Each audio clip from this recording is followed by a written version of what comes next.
This is one of those copied community blaster, isn't it? The weight and balance of this thing is just perfect for blaster spinning. Hello, what is up guys, I'm your host Gordon. Welcome to another one of my video. Today we got ourselves a DX-12 from Hot Wars 3 Industries. That's some bombastic name. So basically, as you can see, based on the aesthetic of the blaster, again, I've been told that this is actually a copied blaster from the community. This over here is a single-handed shell ejecting foam dart blaster. Of course, I will have to thank Mac Potato for helping me to bring in one of these. Mac Potato is a local Malaysia online foam dart blaster who sells rare imported foam dart blaster just like this one. If you guys want to check it out, all the necessary information will be provided in the description down below.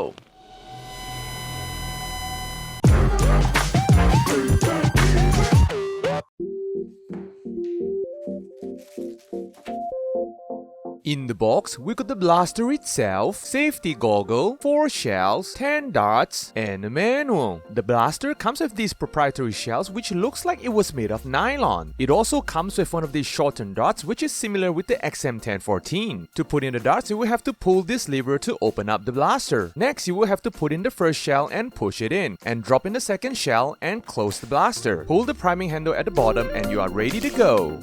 Okay, first look at the blaster. As you can see, this is definitely one of those, single-handed double-barrel shotgun aesthetic kind of a blaster over here. As I was being told by some of my viewers, this is actually a copied blaster from the community. So basically, I can call this like a injection molded version of that. So the entire build quality of this blaster is actually pretty decent. It is made out of some kind of a semi-translucent, black plastic over here. Generally, as you expected from an injection molded blaster, it is actually pretty solid. Seems like the weight and balance of this blaster is pretty suitable for one of those, blaster spinning. What actually caught my attention is not the blaster itself, but the shells that came with the blaster. Generally, all of these imported blaster comes with some of those, really thin plasticky shells, but not this one though. This actually comes with pretty decent shell quality. It seems like it is made out of nylon. Well, if the plastic sensation and the sound serve me right, this is definitely nylon. But unfortunately, in the package, they only provided me 4 of these nylon shells. Gotta do some cost cutting, baby. These are nylons. Alright, back to the blaster itself. Let us take a look at the grip of the blaster. The grip of the blaster, I would say that it is still okay. It is kind of comfortable in a way, but unfortunately for me, that I think that this trigger guard over here kind of blocks my grip a little bit. It still can be considered comfortable because of the thickness of the grip. The trigger pull is pretty smooth. So if you guys wanted to load in the shells, just pull this lever over here and it will open up just like so. Grab one shell, put it into the barrel, press it and you will hear a click. And next you can just drop in the second shell. Close the cover, and in order for you to fire the blaster, you of course have to pull the lever over here, which is made out of metal. It's nice, but the shaft itself is made out of plastic. Unlike all of the double barrel blaster that I've reviewed in this channel, which basically if you wanted to fire a double barrel, you can basically pull the trigger 2 times, but not this one. With this, you have to pull the trigger 1 time. And in order to fire the second barrel, there is a plastic lever located at the right hand side of the blaster where you have to push it up in order to fire the left hand side of the barrel. If you want to fire both darts at the same time, just make sure that the lever is at the middle position. As for the shell ejecting, yeah, man, I just love those shell ejecting blasters. The blaster itself doesn't really come with any Picatinny rail, so that you can't really put in your favorite attachments, but it comes with a pair of iron sights which you can use for your aiming. So yep, I guess that's a pretty simple explanation. So without further ado, let us go test the blaster out.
Okay, we are back. So the performance of the blaster is actually, I would say, not bad. The blaster can shoot from 67 FPS all the way to 79 FPS, basically a Nerf Elite standard. The accuracy of the blaster in 6 to 7 meters, I would say that it is actually pretty accurate. Hitting a target is not an issue. Operating this blaster, so far I did not encounter any jams, which is a good thing. But if you guys decided to shoot both darts in the same time, there will be a reduction of performance. But personally, I prefer to shoot one barrel at a time because it only provides me 4 darts, so I gotta, save some shots. For the time being, the priming, the shell ejecting seems to work pretty smoothly. Overall, it is safe to say that it is actually a pretty smooth sailing blaster. Just that for me, in my opinion, the iron sight of this blaster is kinda tricky to aim because the rear iron sight is kinda wide and then the front iron sight is kinda thick. See, when you try to narrow down your aim, it is actually pretty hard to tell where you are aiming, but you still get the general idea where the dart will go. Overall, I guess that's my only Star Trooper aiming complaint. And does this blaster passes the wall test? The answer is a big yes. Wow, I mean, this blaster is black. It can't really see it pretty clearly in front of the camera, but believe me, it passes the wall test. I know that's a new blaster wall over here, but I promise guys, a room tour video will be here very soon. So do remember to stay subscribed and click the notification bell. So yep, I guess that's it with the blaster. It's pretty simple to operate. So if you guys like this video, feel free to smash the like button. I will be posting videos every Saturday and maybe once in a while on Wednesday. So do remember to click the subscribe button as well as the notification bell. So yep, go ahead and check it out, and I'm going to see you guys in the next video. Adios, guys!